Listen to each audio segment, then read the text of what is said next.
सैफ अली खान पर हमले के केस में पुलिस की जांच हो गई है तेज। सैफ की सोसाइटी के सफाई कर्मचारियों तक से पूछताछ की जा रही है। मुख्य आरोपी की तलाश के लिए 20 टीमें गठित की गई। आज आरोपी को लेकर बड़ा खुलासा संभव है। ये सीसीटीवी फुटेज सामने आई है 2:33:56 पर। जब पॉज करते हैं तो इस आरोपी का जो चेहरा है वो बिल्कुल क्लियर दिखता है, क्योंकि इसने चेहरा ढका ही हुआ नहीं था। उसके बावजूद भी अब तक ये शख्स पुलिस के रडार पर नहीं आया। लास्ट लोकेशन कल शाम को एक बार जरूर मिली, लेकिन उसके बाद से इसका कुछ पता नहीं है और अभी तक इतने घंटे बीत जाने के बाद भी इस आरोपी को गिरफ्तार नहीं किया जा सका है।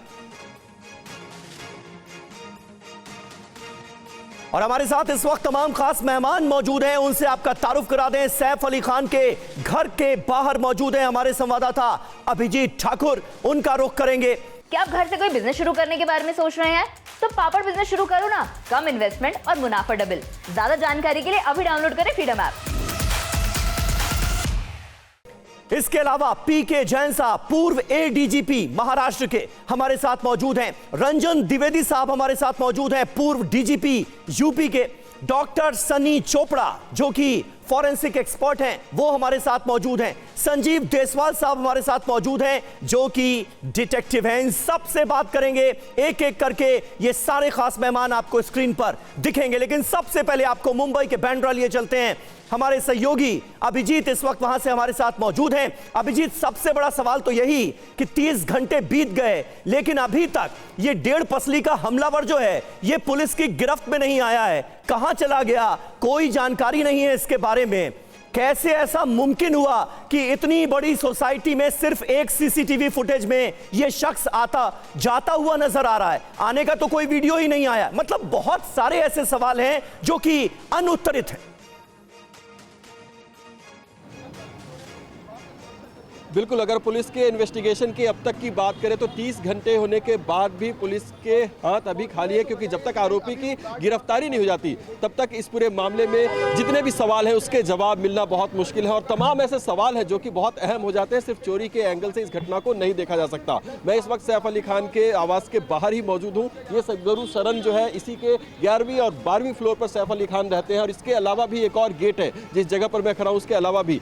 और तमाम जो निगाहें हैं वो पुलिस के इन्वेस्टिगेशन पर ही टिकी हुई। लेकिन सबसे बड़ी बात इसमें यह है कि 30 घंटे से ज़्यादा बीत जाने के बाद और 20 से ज़्यादा टीमें इस पर लगी हुई हैं। टेक्निकल सर्विलांस की बात तो पुलिस करती है, लेकिन अगर जो आरोपी है उसने टेक्नोलॉजी का इस्तेमाल ही बंद कर दिया, मोबाइल फ़ोन अगर उसकी लास्ट लोकेशन मिली उसके बाद वो लोकेशन अगर उसने बंद कर दिया या फिर मोबाइल फ़ोन छोड़ दिया, उसके बाद पुलिस के हाथ में कोई उसको ट्रैक करने की डिवाइस नहीं बचती, तो उसके बाद आता है ह्यूमन इंटेलिजेंस। ह्यूमन इंटेलिजेंस के जरिए उसकी पहचान करने की कोशिश की जा रही है, लेकिन सिर्फ एक सीसीटीवी फुटेज जारी किया गया है, उसमें एक तस्वीर सिर्फ आई है।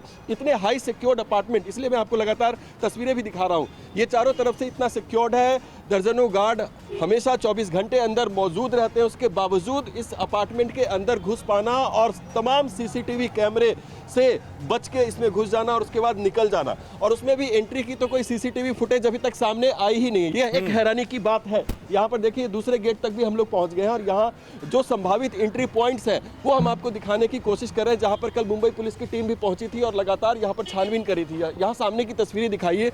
कल रात की जो तस्वीरें हमने आपको दिखाई थी वो यही पॉइंट था जहाँ पर मुंबई पुलिस की टीम पहुंची थी, और वो दीवारों पर चढ़ के तमाम जगहों से वो देखने की कोशिश कर रही थी कि आखिर कौन से ऐसे एंट्री रूट हो सकते हैं। लेकिन सबसे बड़ा सवाल यही है कि तमाम सीसीटीवी कैमरे लगे हुए हैं, गार्ड्स हैं, स्टाफ की तैनाती होती है, किसी ने भी उसे देखा कि नहीं देखा इसकी जानकारी सामने नहीं आई है।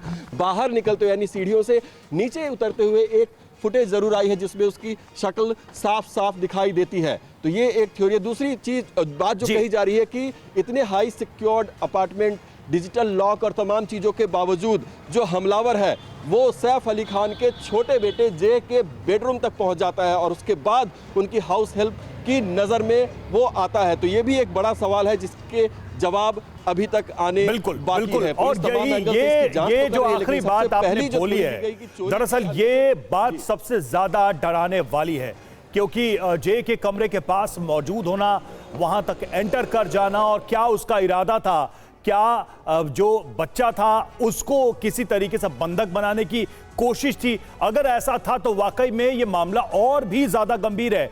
यह बहुत ही अपने आप में बड़ा सवाल है।